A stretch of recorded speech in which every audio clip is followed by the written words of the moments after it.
Ladies and gentlemen, good day and welcome to the fourth quarter earnings conference call of Aditya Birla Fashion and Retail Limited. The call will begin with a brief discussion by the company's management on the Q4 FY25 and FY25 performance, followed by a question and answer session. We have with us today Mr. Ashish Dikshit, Managing Director, ABFRL and ABLBL, Mr. Jagdish Bajaj, CFO, ABFRL, Mr. Vishak Kumar, Deputy Managing Director and CEO, ABLBL, Mrs. Sangeeta Tanwani, Director and CEO, Pantaloons. I want to thank the management team on behalf of all the participants for taking valuable time to be with us. I must remind you that today's discussion may include certain forward-looking statements and must be viewed, therefore, in conjunction with the risks that the company faces.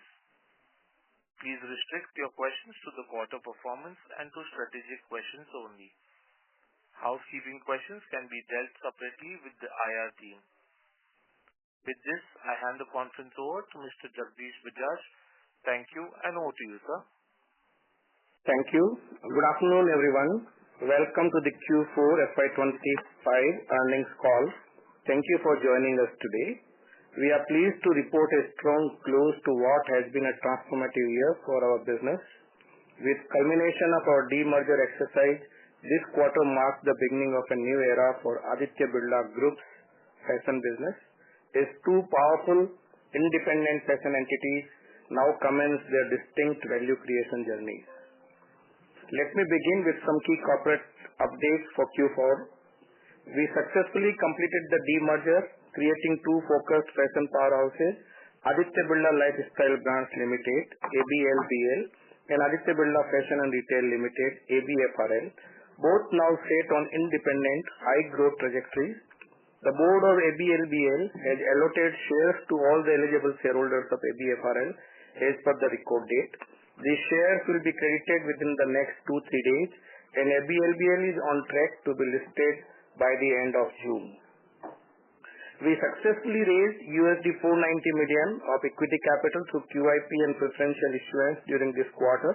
With that, we have infused tremendous strength into the balance sheet of demerged ABFRL, with an availability of rupees 2,350 crore cash at consolidated level, to pursue aggressive growth across its multiple high-growth platforms. Now, industry scenario during the quarter continues to see strong macro headwinds with sustained impact on consumer discretionary consumption. We delivered a resilient performance in this tough quarter, underpinned by discipline, focus on profitable growth, and sharper execution across businesses. Both entities delivered robust profitability, ABLBL clocking 200 basis points margin expansion, while demerged ABFRL more than doubling its EBITDA. Coming to the financial performance for this quarter, as you are aware, the demerger was approved by shareholders on 21st January 2025. Accordingly, ABFRL held ABLBL's assets as assets held for distribution. As a result, the published financial results reflect A. Continued operations of demerged ABFRL, and number 2, discontinued operations pertaining to ABLBL.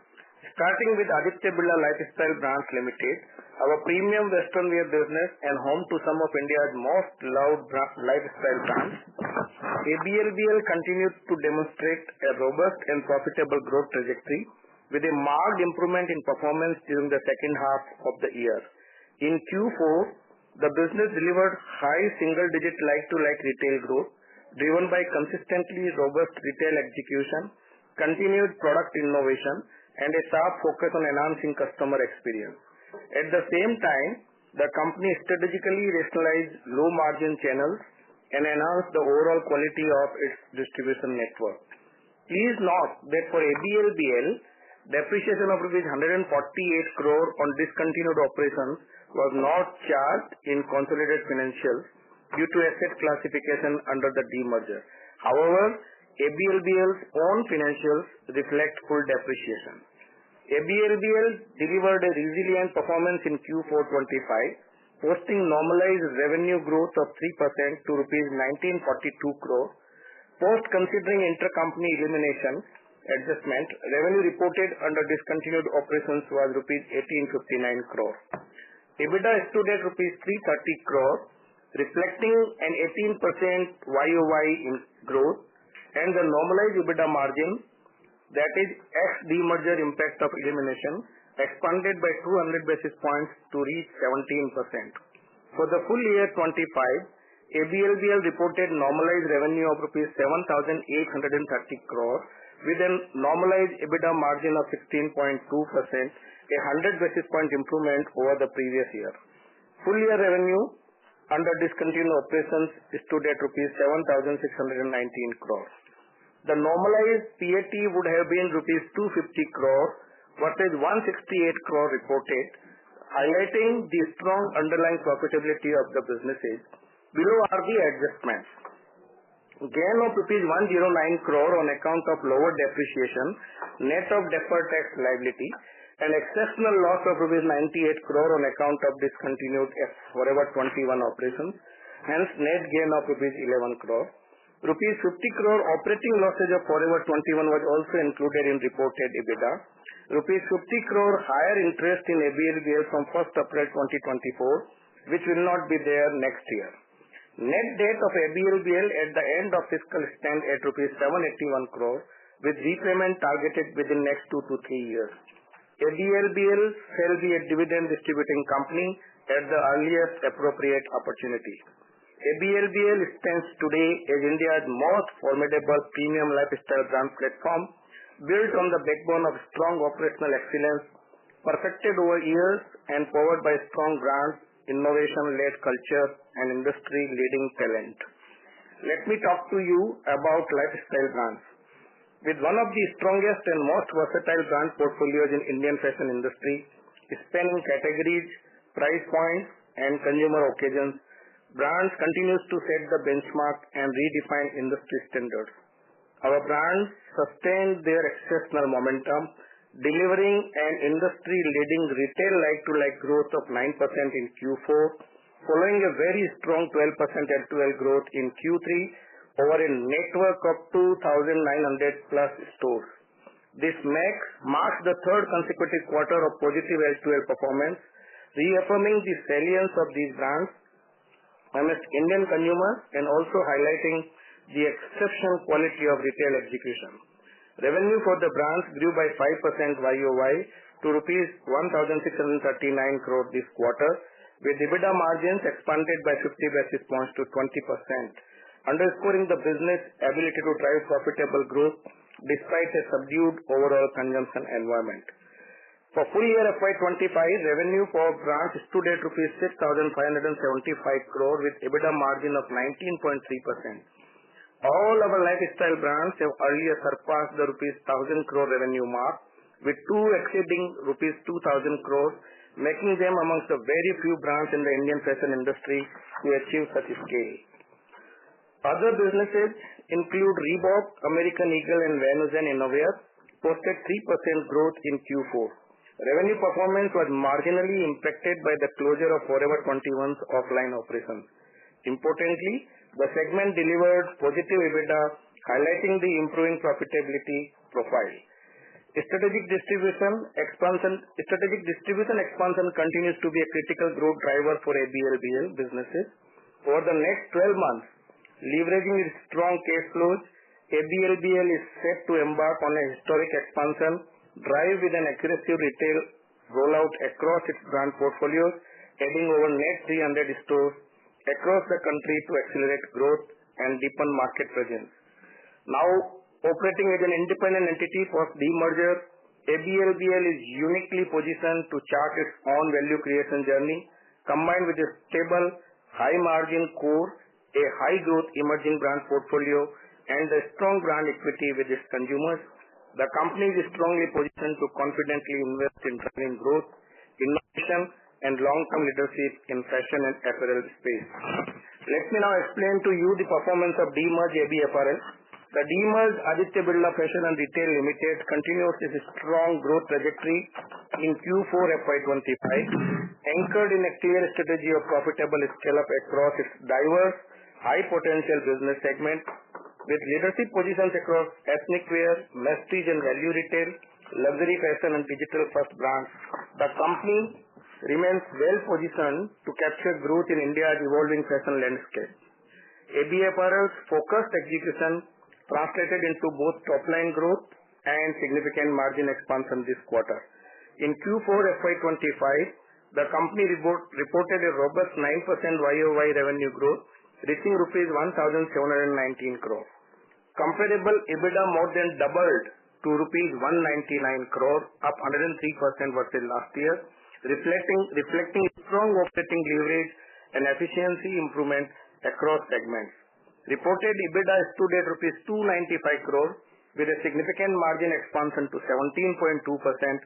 Reported EBITDA includes gain of rupees 97 crore on account of discontinuation of inter-division elimination post demerger, as company's financial get reset to report on independent and standalone basis going forward.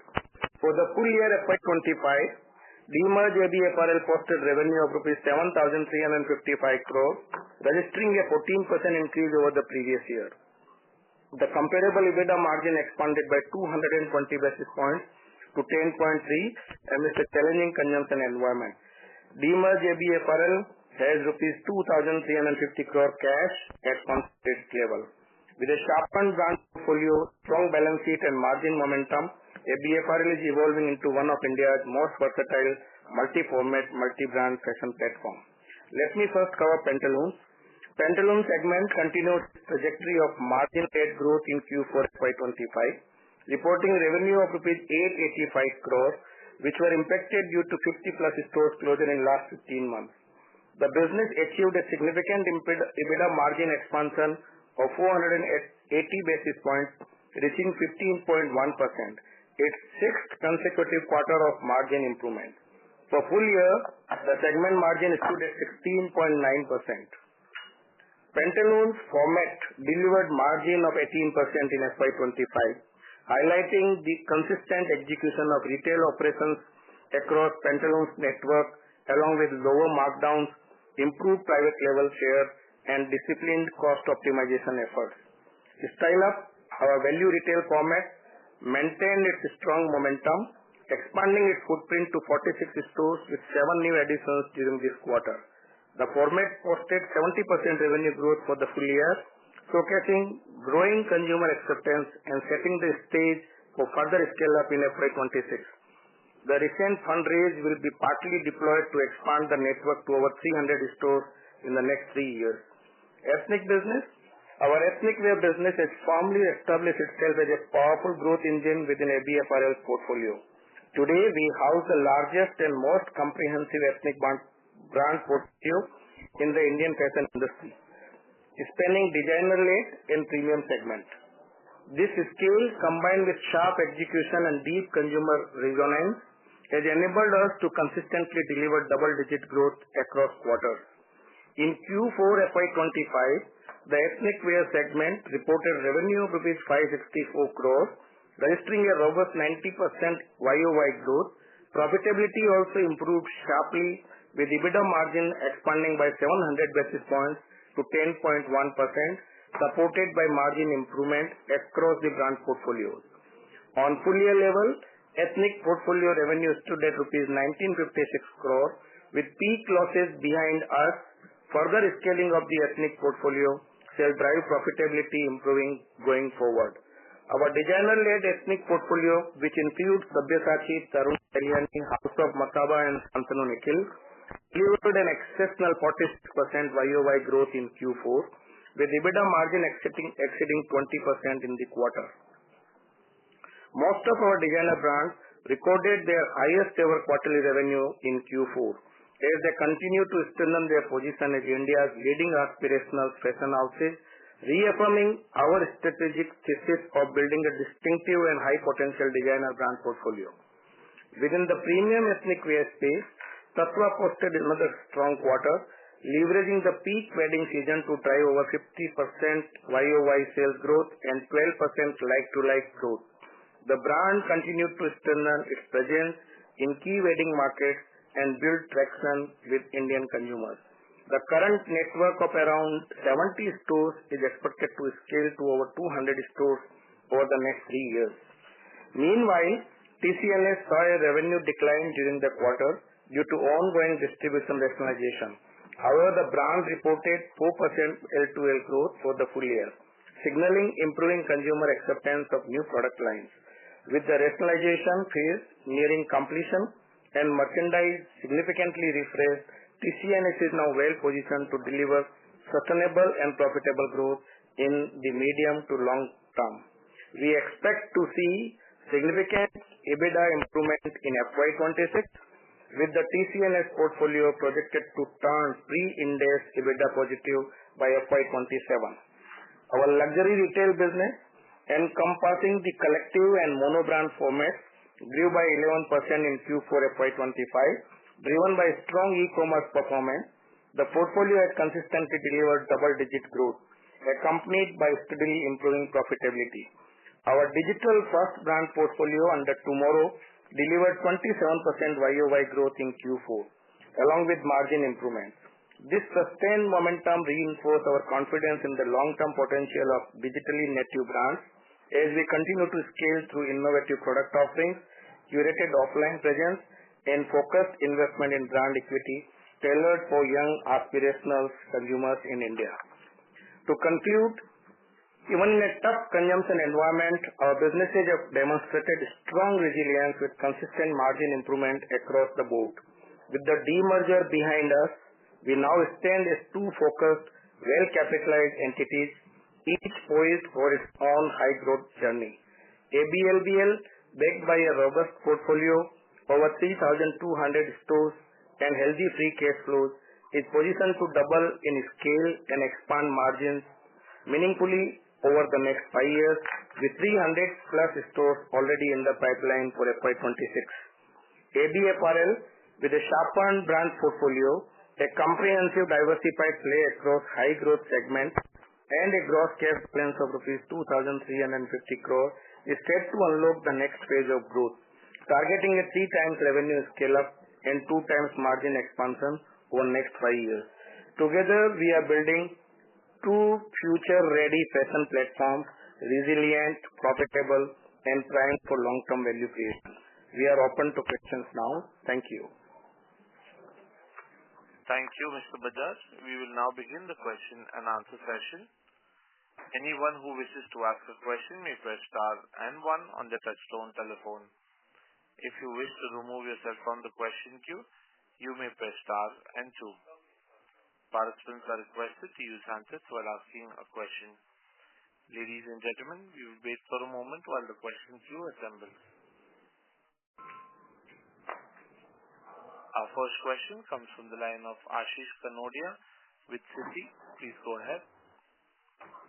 Yeah, thank you for the opportunity. The first question is on the demerged ABFRL.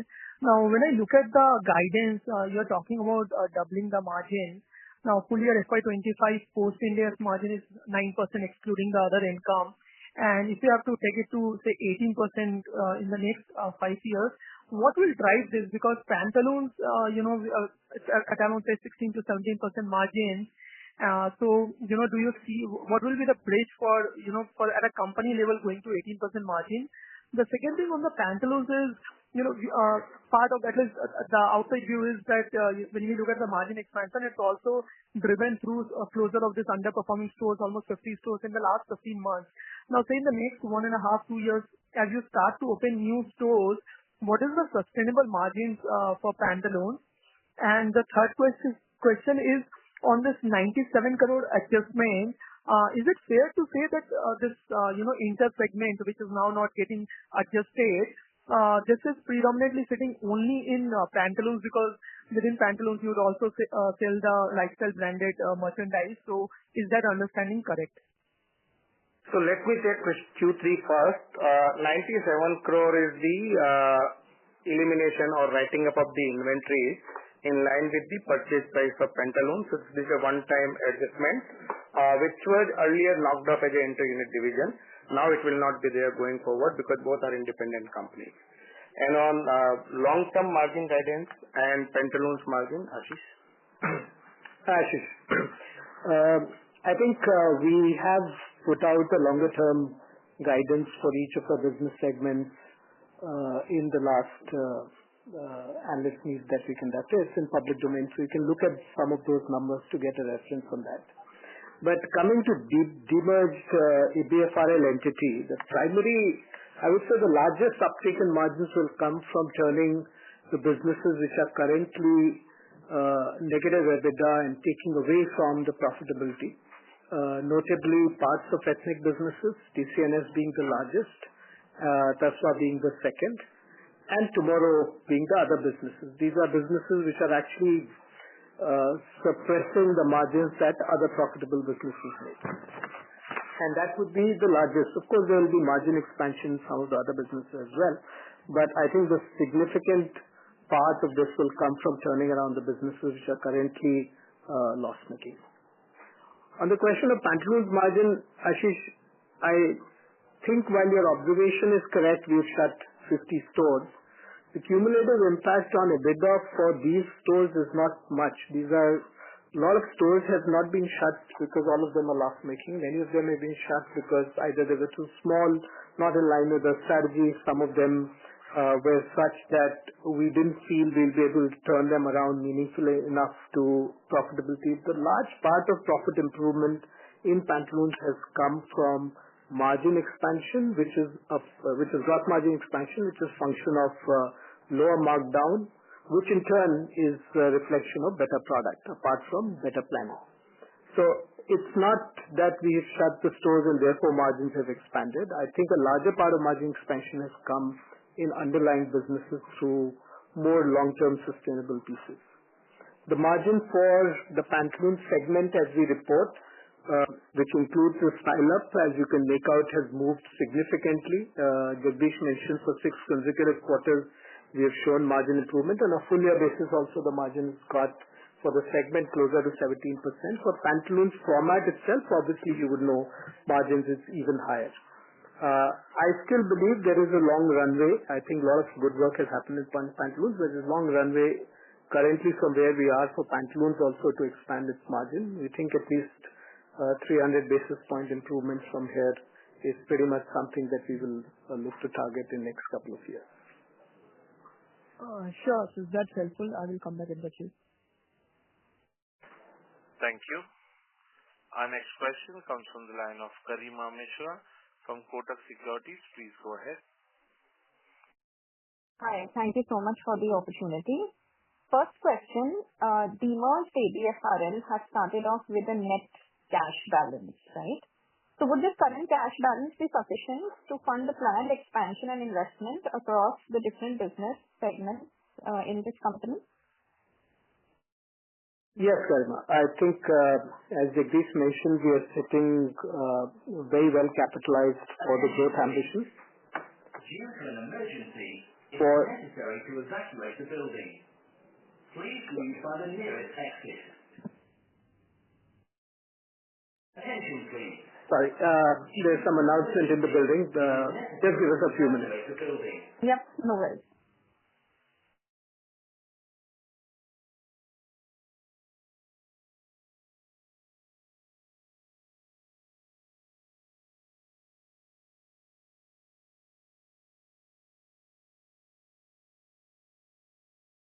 Ladies and gentlemen, would request you to stay connected.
have the management line connected, so you can go ahead.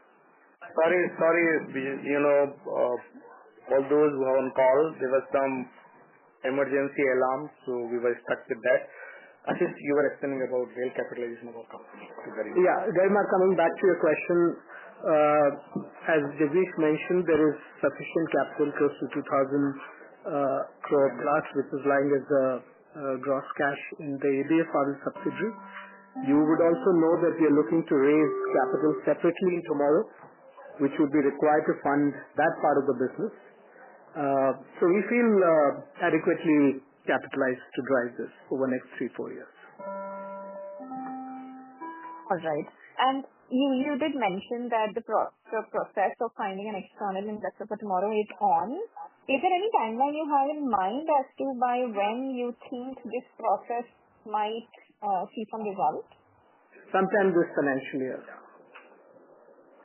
All right. Okay, understood. One question on Pantaloons. So FY25 clearly, you did see some store rationalization. What should we expect really for store additions in FY26 and 27? Hi, very much. This is Sangeeta. So I think while we rationalize, and as Ashish explained, that stores which were not in line with our strategy are the ones that we have closed. The new stores that we are opening obviously are with a stronger set of guardrails in terms of the kind of stores that we are opening. We are opening larger stores, focused largely on metros and mini metros and class 1 towns. And we expect to open around 15 to 20 stores in the coming year. Understood. Thank you for that. And last question from me, again on Pantaloons. So of course this year we saw a big EBITDA margin improvement. Can I also get the pre-Ind AS EBITDA margin for Pantaloons?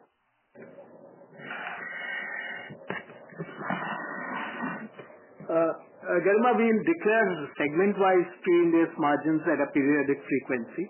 We do it at the end of every year, and we'll need that because otherwise it will lead to too many numbers and different accounts being seen by different people, because this could be asked for any segment of our business. So Ashish, any number that I could have for FY25, maybe not for the quarter, but anything you may share for FY25? Garima, I have given it a company as a whole, at least from comparable figures. It is there in my published results on segmental. Let me work on it. I will come back to you on that. Thank you so much. Thank you. Our next question comes from the line of Devanshu Bansal from MK Global. Please go ahead. Hi, sir. Thanks for taking my question. Sir, I was referring to this company-wide balance sheet that you have provided in the PPT. The net working capital for the demerged ABFRL is at negative 136 crore. And there are some businesses like TCNS which would be operating at around 200-250 crore of working capital. This implies that the working capital for the other businesses is even more negative. So I wanted to check, are these sustainable levels and what is the long-term assumption that we should work with? So I think two parts. One is, as you know, ABFRL demerged entity has multiple businesses, so they will behave differently, as you rightly mentioned, different parts of the business. For a regular branded business with small format stores, we operate with early double-digit net working capital to sales to high single-digit. Our most productive from capital point of view, from working capital point of view, our most productive businesses are in the Pantaloons segment, which is the largest part of this company, and that operates with close to zero net working capital. A part of it is negative. In some quarters, you'll get marginally positive. So it's the net balance of these businesses, which is what you will see quarter on quarter. So currently, this negative level, at least on an overall basis, at least because Pantaloons is at zero and others are high single digit, double digit, so that should be like 5-6% of sales is a good estimate, right? Yeah, currently it's negative, you can say so, which means Pantaloons itself is showing negative, and Pantaloons segment is showing negative working capital, which is what is driving it. Understood. And sir, from a CapEx perspective, since we are opening about 40-50 style-up stores, 15-20 Pantaloons, 25 in Kaspa, and then TCNS Luxury is also expected to accelerate, what is the CapEx expectation for this demerged ABFRL for next few years? About on an ongoing basis, close to 400 crores. Okay. And this would include galleries as well? Galleries, the fees? Galleries, the type will be a one-time thing, which will be this year, about 100 plus 100. So this year it should be 500 and then 400 is the Yeah, 400 crore, yes, Devan. Okay. And sir, lastly, I don't want segment-wise, but between pre-Ind AS and post-Ind AS numbers for ABFRL, we are seeing that the difference is 13 to 14%. Is this expected to sustain going ahead? Can we sort of bake our assumptions based on this 13 to 14% difference? So this is a function of, how many stores are signed and agreed upon. So this time, because of our signing was much more, there was 13-14%. Let me work on it, Devanshu. We can talk offline going forward. Understood. Okay. And last question from my end, sir. This is in reference to the Investor Day PPT on page number 40 of 205. The style-up brand has been placed in the 2,000 to 5,000 crore revenue size bracket by FY30. The expansion target is pretty encouraging, but aggressive on the other hand as well. I wanted to understand what is the kind of store expansion that we are pursuing for this format for next 5 years. Sangeeta? Yeah, hi Devanshu. So, style-up, we currently have about 46 stores. This year in FY26, we plan to open about another 50 stores. Over the next 2 to 3 years, we plan to open about close to 250 odd stores. Okay, so beyond FY26, we will see accelerated expansion. That's right. Yeah, this year we would start with acceleration, but you will see much steeper acceleration going forward. And a large part of our capital allocation in the preceding fundraise is meant to drive style-up expansion. Fair enough, Ashish. Thanks for taking my question. Thank you. Our next question comes from the line of Gaurav Jogani with JM Financial. Please go ahead. Thank you for the opportunity, sir. Sir, if we are reading the balance sheet for the ABFRL business, the net cash actually comes to around 9.3 billion odd rupees. The net cash, that is. Now, of that 9.3 billion odd rupees, if you look at the capex that you just announced, that will be around 5 billion odd rupees. Now, if assuming there will be still some losses at the PAT level in FY26, do you still think that it could suffice for the expansions and the plans going ahead? Yeah, Gaurav, thanks. As Ashish explained, the gross cash available with ABFRL demerge is 2,300 crores, right? Then we have a long-term loan, which is up to FY30 and 30, which will the repayment go up to 31st. And then the subsidiaries borrowings, that includes borrowing in TMRW also. As Ashish explained, we have a plan to raise separate capital in TMRW. If I exclude that, we have adequate cash and we are well capitalized our company for taking care of the capex, working capital and the loss funding for next 2 years. Which according to me, the losses will be felt for next 2 years, and after that all my businesses will be profit making. Sure. So, sir, in effect, there will be gross debt that could occur at some point in time, right? No. Because as you mentioned, while that's a long-term debt, that might sustain, you might not pay that off. And the TMRW entity, if there is a fundraise, then definitely that debt could come down from that level, right? If the fundraise is not, then there will be debt. Gaurav, you'll have to add to the existing net debt numbers something between 12 to 1,500 crores, if not more, of additional fundraise in TMRW to look at your calculations. Either you do that or you remove borrow debt and look at the picture separately. In both cases, you will find that there is sufficient capital. Sure. So that's helpful. And sir, the other question, is now with regards to the ABLBL part of the business. I mean, the ABLBL part, you have already mentioned that the growth there will be more on a steady state basis that you're looking at would be largely led by network expansion. So if there in that entity, if you can help us out, what would be the kind of CapEx? Because if we dissect the CapEx that's been done this year, I think approximately 3.5 billion odd was done towards the ABFRL entity and approximately 3 billion was still done towards the ABLBL entity. So if you can help us out, how the CapEx would shape up for the coming years in the ABLBL part of the business. Vishak, will you take this? Yeah. Hi, Gaurav. Gaurav, as you know, in the Madura side of business or ABLBL, a large part of our expansion is franchisee driven. So we have the option of having the right blend of partnered expansion and franchise expansion.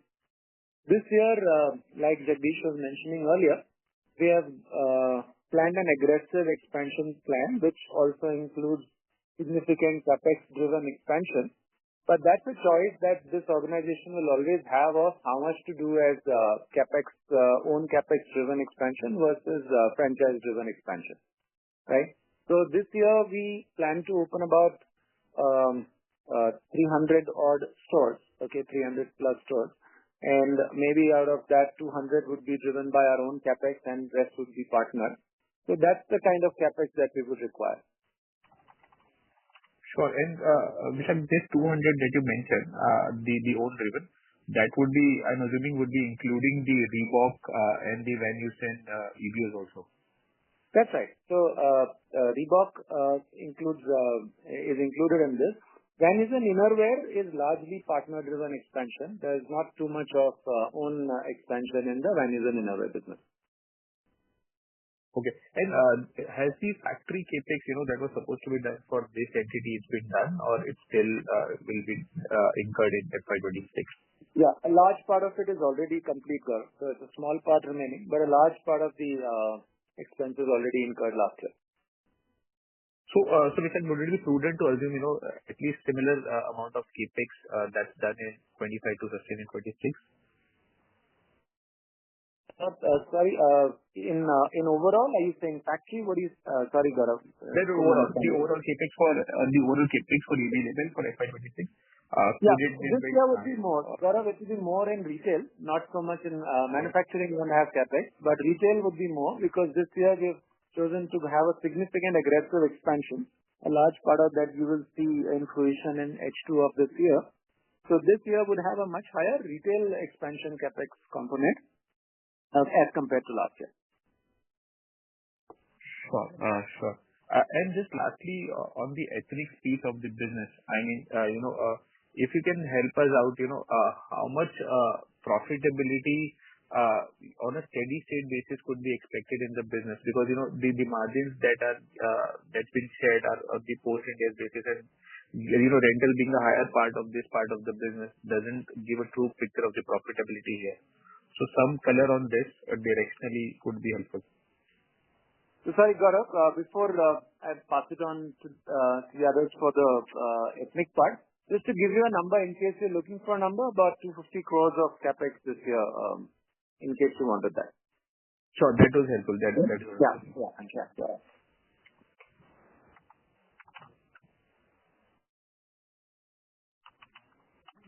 Ashish, the ethnic. Sorry, coming back to your question on the ethnic part, it clearly has two segments, as you can, the designer part and the premium ethnic wear business. The designer business, because the throughput per stores are very high, the India's impact is very small. And therefore, the margins that you see, the dilution pre and post-India is significantly lesser. Because rent is a small part of the business, individual stores have very high throughput. On the premium ethnic wear, it's material, and that's where, so our designer wear business would operate in post-India in high 20s and pre-India in high teens to mid-teens kind of number. That's the goal that we have, and most of the businesses are very close to that as a portfolio level for designers. For premium businesses where Tasva and TCNS are the prime contributors today, TCNS is the largest part. Over a period of time, Tasva and TCNS will be significant part. That's where currently we have loss-making business. We expect to get to double-digit pre-Ind AS margins in these two businesses over the next 3 to 4 years, and that's the goal that we have for these. Currently, both these businesses are loss-making. That's very helpful, Ashish. Thank you. Thank you. Our next question comes from the line of Archana Menon with Morgan Stanley. Please go ahead. Hi. Thank you for the opportunity. A few questions from my side. The first one is on Pantaloons. So if you could share any update on the whole redesigning and reimaging of stores that is being conducted. So when is this expected to be completed? And any initial, positive signs that you're getting out of it? So this is one of the key pillars of our strategy, as we had also mentioned in the investor meet. Delivering a distinctive store experience for our customers, and within that, our store design and redoing our store layouts, I think, are both very important set of actions that we've put in place. So if you look at our network today, about 400 plus stores, many of them are with the retail identity that we had launched 3 to 4 years back. The work that we had talked about is actually refreshing that and also changing the layouts of some of our existing stores and renovation of stores, which we do every year.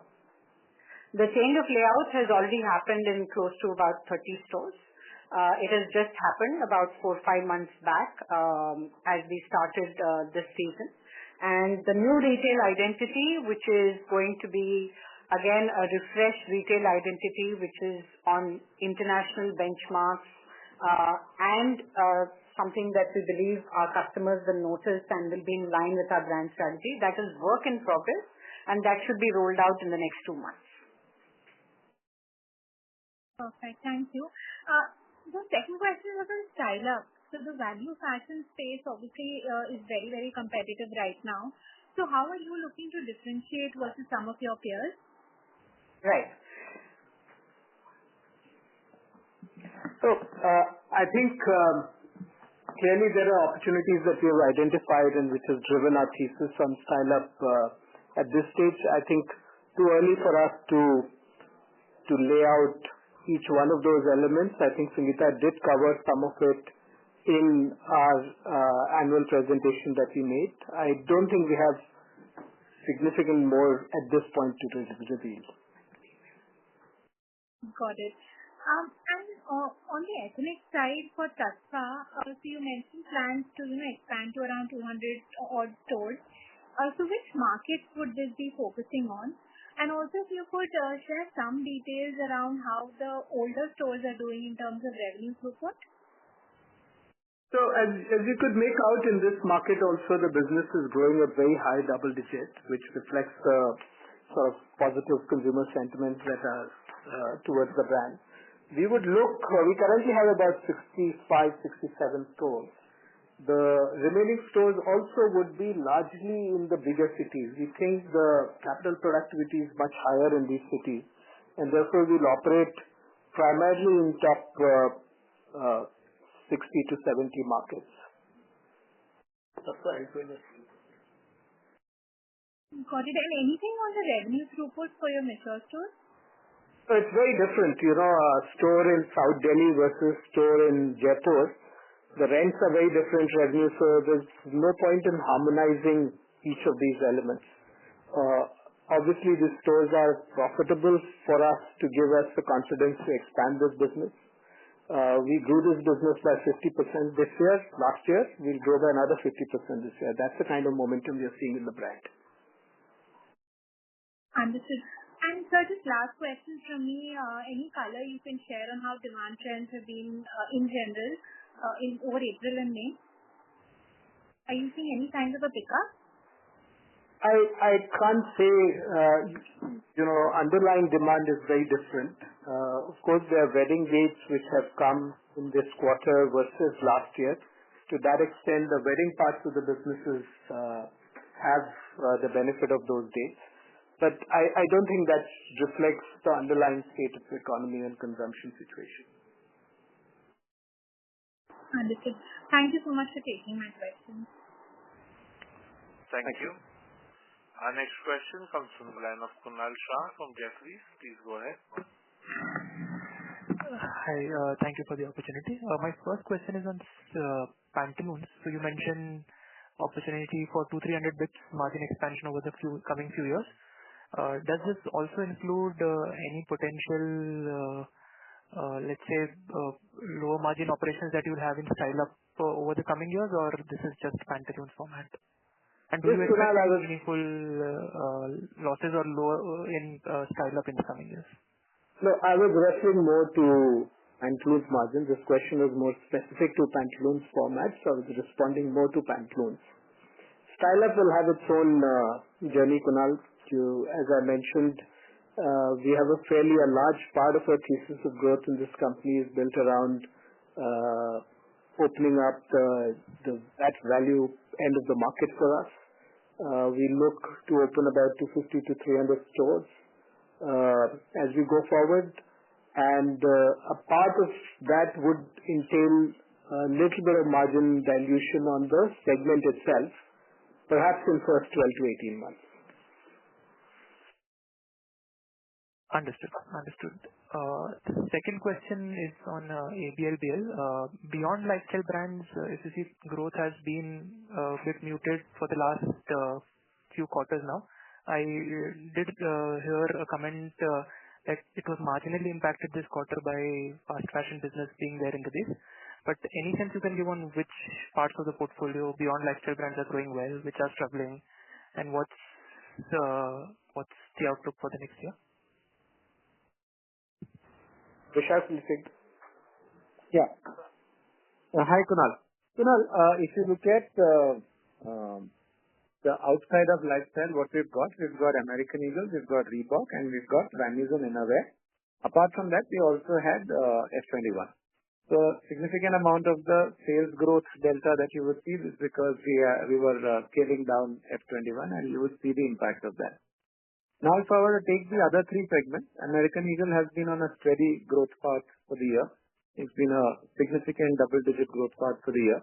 Reebok is also growing steadily, and you would see that in the network expansion over the coming quarters also in Reebok, and it's a profitable growth expansion. Innerwear has to, we've done a lot of initiatives around innerwear to be able to grow that business, and it is on its path to profitability in that sense. And that is more important for us than growth per se. So it will be a calibrated growth with a very high focus on getting on path to profitability. So that's the three big components within the mix that you will have. Understood. And finally, for lifestyle brands, retail has done well, but wholesale and others have had a bit of volatile performance over the last few quarters. I know wholesale did well this quarter, but can you give a sense of how do you see next year panning out for both these channels? Yeah. If you look at it, if you look at department store business, we've had a significant Q4, and I think that momentum should continue through the year. The others, which is largely driven by e-com, etc., like I had said last time also, we're trying to see how we can make our overall business more, and take on lines and parts of business which are more profitable.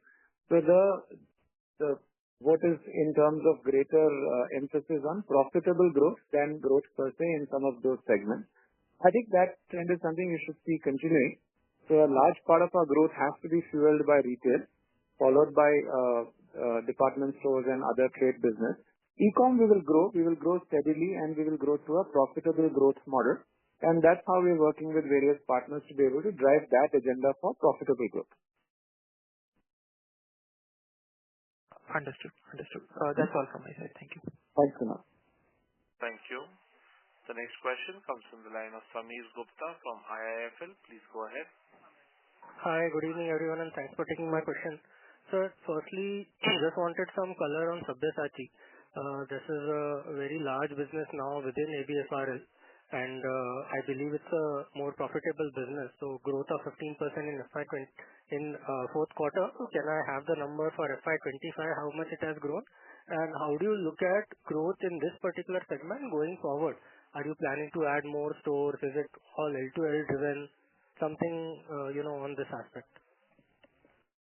So as you know, Sabyasachi business operates with very few stores, and expansion, while selective, is not going to be the primary driver for this business.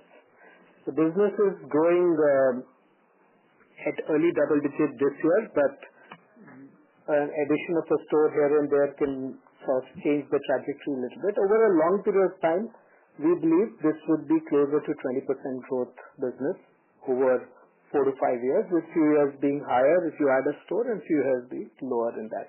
Most part of the growth of the business will be organic.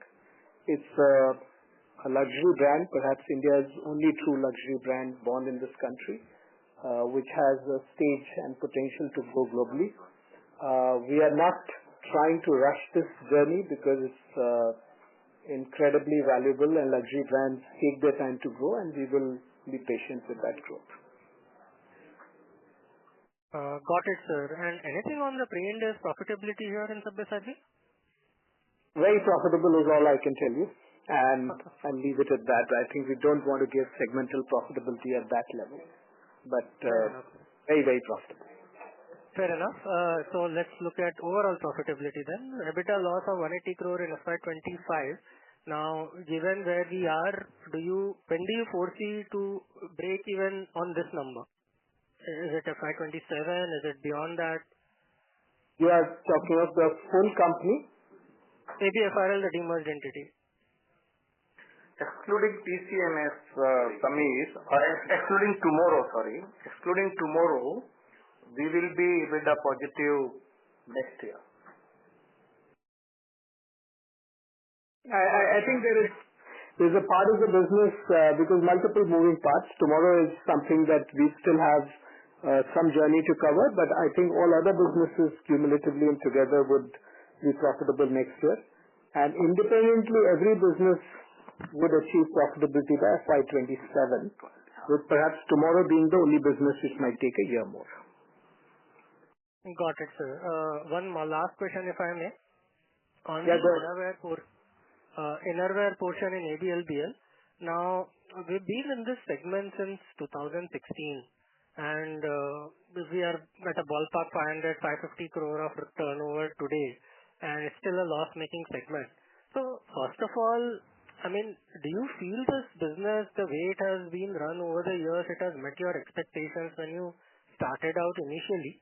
And if not, what are the pieces where we are struggling, which need work, and what kind of ambition do we have here? I know Vishak mentioned the focus is there on profitability, but overall ambition in this, because this is still a large segment and 500 crore doesn't really do justice to the scale and capabilities of ABFRL as a whole. I think you've answered large part of your question. Obviously, when we started the business in 2017, the business ambition was much higher. We were expecting to grow, and up till COVID period, I think we kept that trajectory going. The business has been more, I would say, stable and stagnant for last 3 years, which has really been the time in which we have been trying to recover from the kind of expansive plans we had made pre-COVID, and as the situation emerged, we had a lot of inventory built up. So those are corrections that we have done. I think it doesn't change the picture on long-term view of this business. ABFRL, the combined ABFRL business had multiple growth opportunities, and we realized at some point of time that we'll have to capitalize it and structure it differently to pursue independent growth opportunities more aggressively. Innerwear was one such. I think as it becomes part of a company which is fundamentally profitable, free cash flow generator, and it's important part of its growth journey, Innerwear will get the attention, which would not have got when we had 5 or 6 such growth opportunities in front of us. So you'll see going forward, while medium term, as Vishak indicated, we obviously want to get the trajectory of profitability right. But our ambition about being very competitive in size and scale in this business has not dimmed at all. In fact, you will see greater impetus to that being part of a company where every other part of the business has very strong and proven business model. This will get the attention that it deserves. Great, sir. That's all from me. I'll come back in the queue. Thank you. Thank you. The next question comes from the line of Nipin Bora with HSBC. Please go ahead.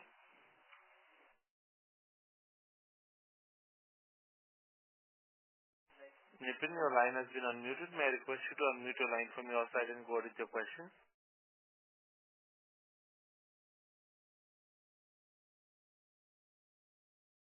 But there's no response. I would request you move to the next question. Our next question comes from the line of Rajiv Bharti from Nuvama. Please go ahead. Good afternoon, sir. Thanks for the opportunity. Sir, on ABFRL demerged entity, if we were to add back that 97 crores on the gross margin side, then the gross margin is basically up by close to 300 basis points.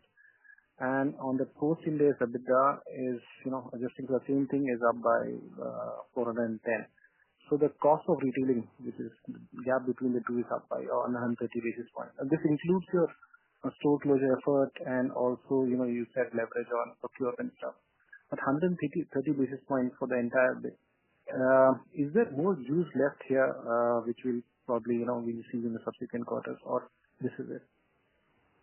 So I think this is, I wouldn't say any part of this business this is it, because this consists of many businesses with very, very different margin trajectory, margin profile. So I would be hesitant to make observation, because the mix of businesses in this itself is going to change as we go forward. I think we should look at individual businesses, which is why we give segmental results in this, which contribute to the overall picture. So it will more be driven by the mix of the individual businesses and the improvement within the businesses themselves. So there is a significant improvement possible in this. So Rajiv, what I suggest is you look at my segmental result. The 97 crore has gone into that elimination row, right? The individual businesses margins improvement, if you see Pantaloons margins have gone up from 13% to 16.9%. This I explained to you because of one-time effect. It's an inter-unit or intra-big company elimination. Therefore, it does not include into the Pantaloons segment's margin. Sure. Sure, sir. Just one thing on your acquisition in the ethnic side, TCNS. You said it will be profitable by FY27. Is that right? Company. This question was, I think, asked around the ABFRL as a full portfolio. And in response to that, I was saying, well, the company as a whole, EBITDA will be profitable by that. Individual businesses also will be profitable by FY27. That's all. With the exception of tomorrow. Yeah. Thank you.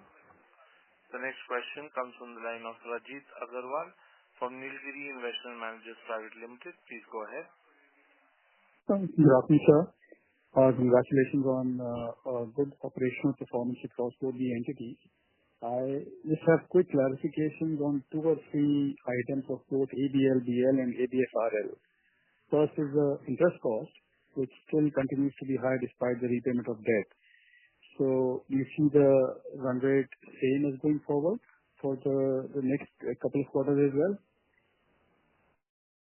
See, the interest cost which you are seeing in both the companies in public results is a factor of financial charge as well as the Ind AS impact. So financial cost in ABFRL will come down significantly, but the Ind AS impact will continue. In ABLBL business, the finance cost should come down 50 to 60 crore next year, but the Ind AS impact will continue. Okay, and can you share similar number for ABFRL as to how much reduction in interest cost can we see on the financial side? If you see my debt profile, you will realize that from a debt of 2,000 crore last year in March I am sitting on cash, so there will not be any finance charge for this year. Yeah. All right, sir. Thank you. And on the debt piece itself, I mean, the expectation on ABFRL was that it would be debt-free and that ABLBL would have only 700 crores of debt. Now, in both these entities, the debt numbers are higher than what was earlier mentioned.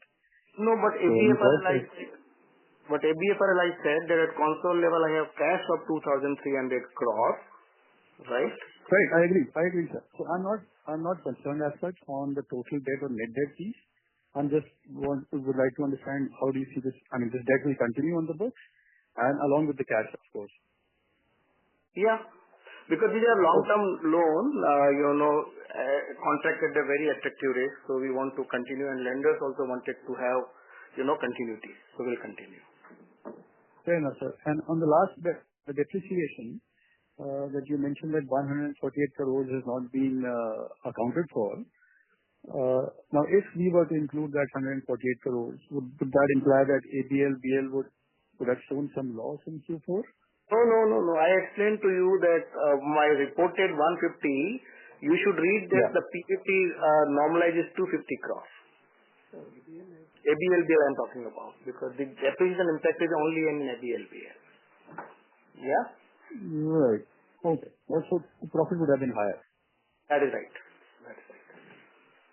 Okay. Thank you, sir. Thank you for the time. Thank you. Ladies and gentlemen, that was the last question of the Q&A session. Thank you very much, ladies and gentlemen. On behalf of the management, we thank all the participants for joining us. In case of any further queries, you may please get in touch with Mr. Amit Trivedi. You may now disconnect your lines. Thank you.